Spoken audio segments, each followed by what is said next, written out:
Jon Fenton-Harvey. He's a Middle East analyst, and he joins me now from London. Now, Jon, thanks for joining us here at TRT World.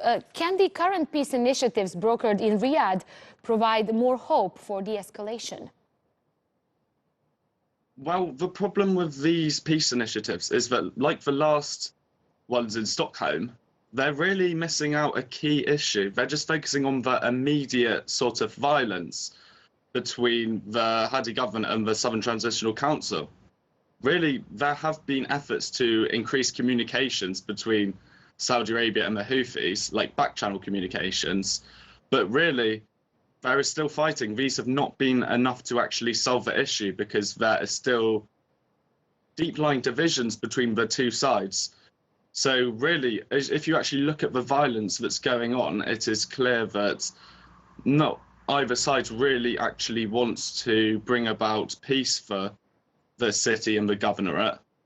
So really, it is likely that there will be more like long-term ongoing violence, particularly while each side, Saudi Arabia and the UAE, who are intervening in the conflict externally, they have their own interests.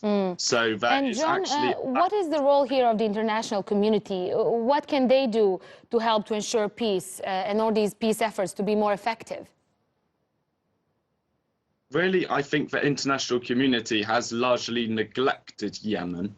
There has been too much impunity for Saudi Arabia and the United Arab Emirates in particular, meaning that while this has been going on, there has been too much neglecting of the real causes of the conflict in Yemen. It is more just focusing on short-term solutions and the symptoms of the conflict.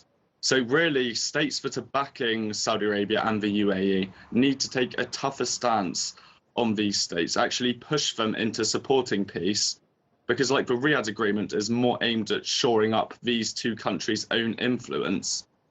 But unfortunately, as we have leaders like Trump and Johnson, who are populist and seem to be more interested in prioritizing business deals rather than civilian lives, it could make it harder. But I at least hope that there could be more progressive voices within international states that push for peaceful initiatives. Okay, thanks so much for your insight. Jon Fenton-Harvey, he's a Middle East analyst in London.